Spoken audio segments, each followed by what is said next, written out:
My name is Winifred, and for 34 years, I believe my family loved me the way families are supposed to. I believed loyalty ran in our blood like an inheritance nobody had to ask for. I was wrong, and it took my 7-year-old daughter's tear-streaked face to show me exactly how wrong I'd been. Let me start from the beginning, because context matters here. My daughter, Renley, had spent 8 months in and out of hospitals the year before.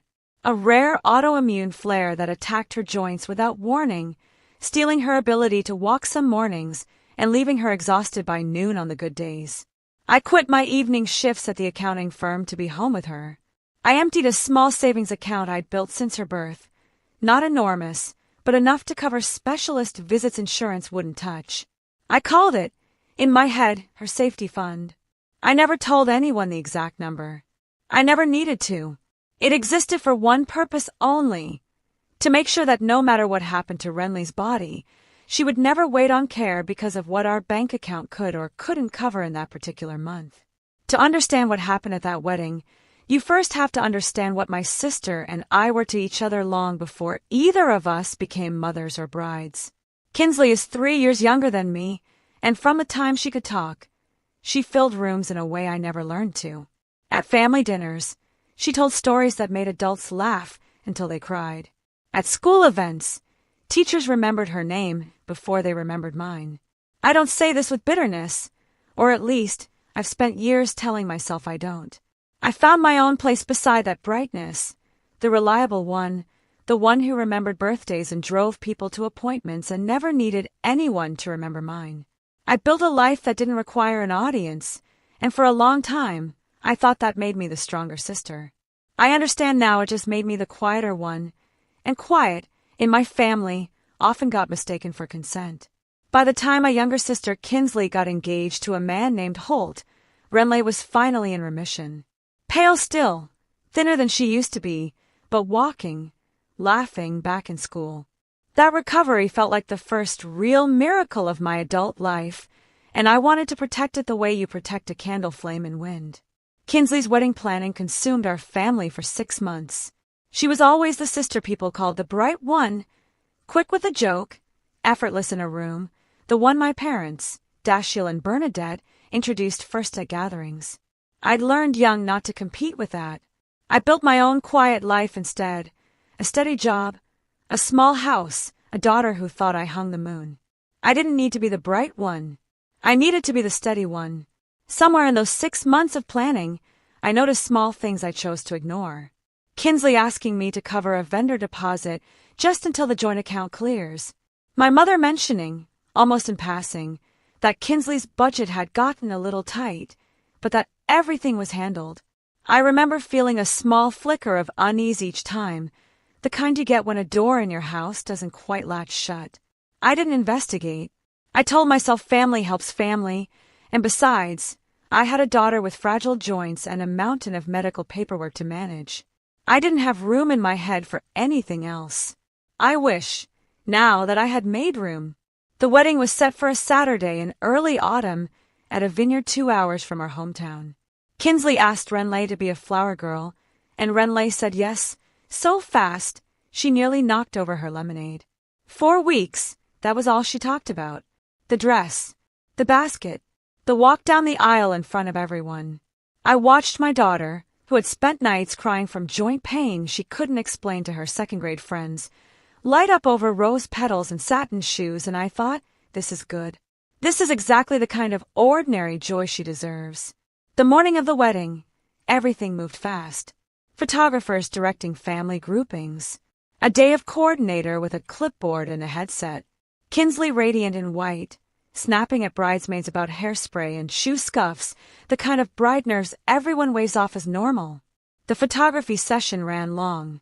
Family portraits, then bridal party portraits, then a creative set the photographer wanted near the vineyard's old oak tree, which meant another 20 minutes standing in September heat. Renley had been holding her flower basket for almost 2 hours by then.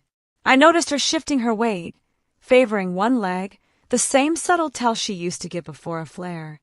I crouched beside her, asked if she needed water or a break. She said she was okay. She wanted to do a good job for Aunt Kinsley. 10 minutes later, During the final formal shot, the entire wedding party arranged on the vineyard steps, Renly's knees buckled. Not dramatically. She simply sat down, mid-pose, silently, the way an exhausted child does when their body makes the decision their pride won't. The photographer lowered her camera. 2 bridesmaids shifted to compensate for the gap in the frame. Kinsley turned around. I want to describe what happened next carefully, because I've replayed it so many times since that the memory has worn smooth edges into itself, like a stone in a river. Kinsley's face changed before she said a single word. Something in her jaw tightened. She crossed the small distance between them in maybe 3 steps, grabbed Renly by the arm hard enough that my daughter's flower basket spilled petals across the stone steps, and said, loud enough that the entire wedding party heard it, "You're ruining everything. Do you understand? Everything. Get up!" Renly, startled and in pain, didn't move fast enough. Kinsley slapped her across the face. No one had recorded the slap itself, but dozens of guests had witnessed it. The sound of it is something I will hear for the rest of my life. Not loud, almost soft, in the way that terrible things sometimes are. But it silenced 60 people standing on those vineyard steps in half a second, and it silenced something in me too. Some lifelong habit of shrinking myself around my sister's moods, because I was already moving before my mind caught up with my body. I don't remember crossing the distance. I remember kneeling in front of Renly, her hand shaking in mine, a faint red mark forming on her small cheek, her eyes wide with the particular shock of a child realizing an adult she trusted has hurt her on purpose. I remember Kinsley standing over us in her wedding dress, breathing hard, looking not at her niece but at the photographer, as if the interruption itself were the crime. She sat down in the middle of the shot. Kinsley said, to no one and everyone, during the shot, "Do you know how much this cost?" I stood up slowly. My hands were steady in a way that frightened me a little, the calm that comes right before something in a person breaks permanently. "You slapped her," I said. "You slapped a 7-year-old. She embarrassed me in front of 200 guests." Kinsley snapped back. "She's been dragging this whole day out since this morning." "I didn't hit her," I redirected her. I looked at my parents. I want to be honest about what I expected in that moment, because I think it matters. I expected outrage. I expected my father to step between his granddaughter and the person who'd slapped her. I expected my mother to gather Renly into her arms the way she used to gather me when I skinned a knee as a child. Instead, my mother, Bernadette, put a hand on my arm and said, in a voice pitched low and urgent, "Winifred, please not today. Not in front of everyone. Just apologize for her being disruptive, and let's finish the photos. Apologize. For her. For my daughter, whose only crime was a body that had betrayed her for 8 brutal months and had finally, quietly, given out at the worst possible moment. My father, Dashiell, didn't even meet my eyes. He looked at the photographer instead and said, "Let's just get through the last shot. We can talk about this later." Later. As if my daughter's tear-streaked face and the red mark spreading across her cheek were an item to be scheduled, filed somewhere behind the seating chart and the champagne toast. I knelt back down to Renly's level, took her small hand in mine, and I said the only 2 words that felt true in that moment. Absolutely not. Then I stood, lifted my daughter into my arms, even though she was 7 and heavier than she used to be before the illness thinned her down, and I walked away from that vineyard, past the gasping guests, past the photographer who wouldn't meet my eyes, past my sister in her white dress and my parents in their carefully chosen outfits, and I did not look back once. I want to tell you that walking away felt like victory. It didn't. It felt like grief. It felt like watching a version of my family I'd spent 34 years believing in dissolve into something I no longer recognized, all in the space of about 90 seconds. I drove Renly home. She cried the first 20 minutes, quiet, exhausted tears, and then she fell asleep against the window the way children do after their bodies have spent every ounce of adrenaline they had. I didn't cry until I got her into bed that night, checked the mark on her cheek one more time, already fading, thank God, nothing lasting, and sat alone in my kitchen with a cup of tea I never drank. My phone had 11 missed calls by then, 4 from my mother, 3 from my father, 2 from Kinsley, 2 from an aunt I barely spoke to, apparently deputized to smooth things over. I didn't answer any of them that night. The next morning, my mother came to my house uninvited. She stood on my porch in the same soft, pleading voice she'd used at the vineyard, except now there was an edge of accusation underneath it, like she'd had all night to reframe the story in her head. "You humiliated your sister on her wedding day," she said. "Do you understand what you did? 200 people watched you storm out." 200 people watched Kinsley hit a child, I said. "I just made sure it didn't become the story everyone forgot by morning." "She was under so much stress," my mother said. "You know how she gets. And Renley has been very dramatic since the diagnosis. You have to admit that. Kinsley didn't mean. She meant it enough to do it in front of 200 witnesses," I said. "And you meant it enough to ask me to apologize for the child who got hurt." My mother's mouth opened and closed. For the first time in my adult life, I watched her search for an argument and come up empty. She left 20 minutes later without an apology, only a warning that this family doesn't need any more drama, as though my daughter's bruised cheek and my sister's raised hand were, on some fundamental level, my fault for failing to absorb them quietly. 2 days later, the situation took a turn I hadn't anticipated. A cousin who'd attended the wedding, someone several of the guests apparently knew from a shared community group online, posted a vague but pointed account of family drama at a vineyard wedding, without names, but with just enough detail that people who'd been there began commenting. Kinsley, instead of staying quiet, made the mistake of replying to that post herself, defending her actions and describing Renley as overly sensitive and attention-seeking on my wedding day. She didn't tag anyone. She didn't need to. Enough guests recognized the story to know exactly who she meant, and within a day, the comments had turned sharply against her, strangers and distant relatives alike questioning why an adult would ever raise a hand to a child, sick or not, tired or not. My sister, who had spent her whole life commanding a room with charm, discovered that charm doesn't translate well to a comment section reading the plain facts of what she'd done.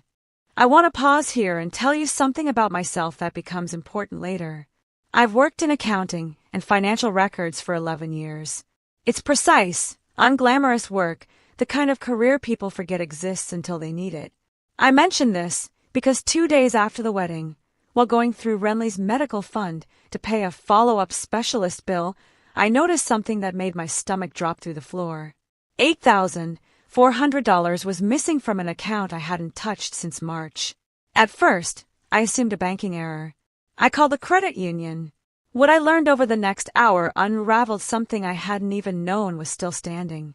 4 months earlier, during Renley's remission but before the wedding, my mother had asked me for temporary access to help manage bills while I was overwhelmed with medical appointments. In a moment of exhaustion and misplaced trust, I'd added her as an authorized user on one account, not the safety fund itself, but a linked household account I used for convenience. What I hadn't known, what the credit union representative walked me through with a patience I didn't deserve given how my hands were shaking, was that my mother had used that access to authorize 3 transfers into Kinsley's wedding account over the past 4 months. Small enough each time that I hadn't noticed against ordinary grocery and utility fluctuations. Large enough, together, to have paid for nearly a fifth of the vineyard deposit. My daughter's medical safety net had quietly funded her aunt's wedding. I sat with that knowledge for 2 full days before I did anything, because I needed to be certain I wasn't reacting out of anger alone. I pulled every statement. I printed every transfer confirmation. I built, methodically, the kind of record I would have built for any client at my firm: dates, amounts, authorizations, a clean and undeniable paper trail. Somewhere in that process, the shaking in my hand stopped, replaced by something colder and far more useful. While I was building that file, I also learned something else, almost by accident. I called the vineyard's coordinator directly, intending only to request the raw, unedited photographs from that day for my own records. In that conversation, she mentioned, almost apologetically, that Kinsley had called her the week after the wedding demanding the time-stamped originals be deleted to avoid any confusion. The coordinator had refused, citing standard contract retention policy. That single detail told me everything about how my sister planned to remember that day if no one stopped her, not as the moment she slapped a child, but as a story she could quietly edit down to nothing. I called a family meeting myself, which I had never done before in my life. I chose neutral ground, my parents' dining room, the following Sunday, ostensibly to clear the air after the wedding. Kinsley arrived with Holt, freshly returned from a short honeymoon, sun-kissed and irritated to have her Sunday interrupted. My parents sat at either end of the table like anxious bookends. I didn't raise my voice. I've learned that the loudest thing in a room is often the quietest piece of paper. I laid the printed statements on the table, one by one, and explained what they showed. I watched my mother's face go the color of old paper. I watched my father find something urgent to study in his coffee cup. I watched Kinsley's expression shift from confusion to defensiveness to something close to panic as she realized her new husband was reading the same document she was. "You used my daughter's medical fund," I said, "to pay for a wedding where my daughter got slapped across the face for getting tired after standing for 2 hours in the heat. I want every dollar returned within 30 days, in writing, with a repayment schedule. And I want to be very clear, this is not a discussion. This is a notice." Holt, to his credit, was the first to speak. He turned to Kinsley and asked, quietly, whether she'd known where that money came from. Kinsley's silence answered before she could construct a defense. That silence told him more than any statement I'd printed. He then asked, in an even quieter voice, about the phone call to the vineyard coordinator requesting the photos be deleted. Kinsley's face, in that moment, told me she hadn't expected that detail to surface at all. My mother tried one more time to reframe the story. We were only trying to help everyone. It wasn't meant to hurt Renly, but the numbers on the table didn't care about intentions. Numbers rarely do. That's their gift and their cruelty in equal measure. I want to be honest that what followed wasn't a single dramatic reversal. Real justice, the kind that actually holds, tends to be slower and less cinematic than people expect. But it was real. Within 2 weeks, under pressure from Holt, who'd married into a family he was quickly reassessing, Kinsley began repaying the fund in installments, verified through the credit union, not through promises at a dinner table. My father, cornered by his own quiet complicity, finally admitted he'd known about the transfers and hadn't stopped them because he assumed I wouldn't notice or wouldn't mind.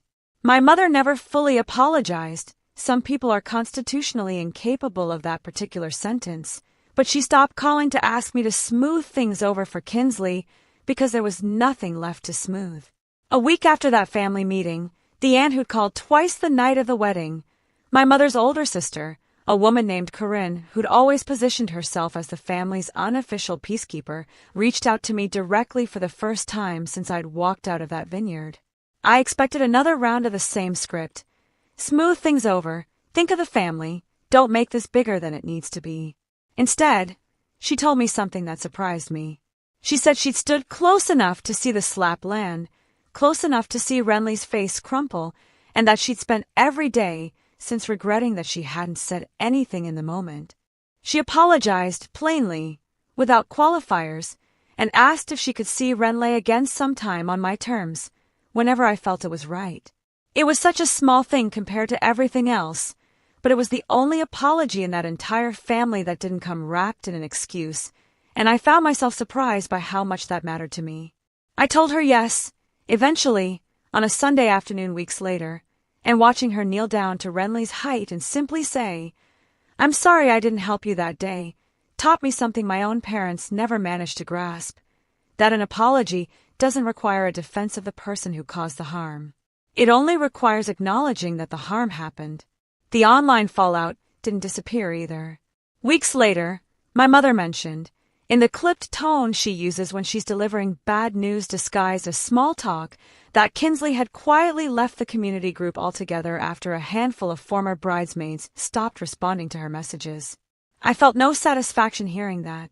I felt only a tired kind of confirmation that the version of events I tried so hard to document accurately was, in the end, the same version everyone else eventually landed on too, Once the charm wore off, and only the facts remained. The mark on Renly's cheek faded within days, the way children's bodies forgive faster than their memories do. But something in her changed, too. She started asking, in the weeks after, why Aunt Kinsley didn't call anymore. I told her the truth, scaled to something a 7-year-old could hold, that some people, when they hurt us, need to earn their way back into trust, and that it's never a child's job to make that easier for them. Kinsley and Holt's marriage survived, technically, though I've heard through my mother, in the clipped, reluctant updates she still occasionally offers, that things between them have never quite recovered their earlier ease. Trust, once you watch it crack in front of 200 witnesses, doesn't reset just because the money gets paid back. As for me, I stopped attending family gatherings that don't include an explicit acknowledgement of what happened. I've told my parents plainly, I will not bring Renly anywhere she isn't safe, and I will not perform forgiveness on anyone's timeline but my own. My mother calls it holding a grudge. I call it finally understanding the difference between loyalty and self-erasure, a difference I spent 34 years failing to see. Renly is healthy now, mostly. She still has checkups every few months, and some mornings her knees ache in ways she's learned to describe with more precision than any child should need.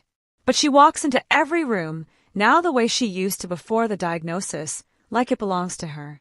I think, more than the repaid money, more than the apology I never fully received, that's the justice that matters most to me. Watching my daughter learn, at 7 years old, that when someone hurts her, her mother will not ask her to shrink so the room can stay comfortable. I used to think family loyalty meant absorbing whatever hurt kept the peace. I don't think that anymore. I think real loyalty looks like what I did on those vineyard steps, kneeling down, taking my daughter's hand, and choosing her over everyone else's comfort, even when that choice cost me a version of my family I'd spent my whole life trying to protect. There's a particular kind of quiet that settles over a family after something like this, one that outsiders sometimes mistake for coldness. It isn't coldness. It's the quiet of people recalculating what safety actually means, and who gets to define it. My father still calls on birthdays, careful and a little formal, like a man rebuilding a bridge one plank at a time, uncertain whether it will hold his weight. I let him try. I don't make it easy, and I don't think I owe anyone the appearance of ease when the underlying trust hasn't actually been rebuilt. Renly, for her part, has never asked me to explain the whole story in adult terms, and I've never offered it. What she understands, in the language a 7-year-old actually uses, is simpler and truer than anything I could have written for her, that her mother didn't hesitate, not even for a second, when it mattered most. So here's what I still wonder, even now, months later, watching Renly chase fireflies in our backyard like nothing ever happened to her at all. If you've been standing on those steps that day, watching your parents ask you to apologize for the child who got hurt, would you have knelt down and said absolutely not? Or would you have done what I almost did for 34 years and stayed quiet to keep the peace?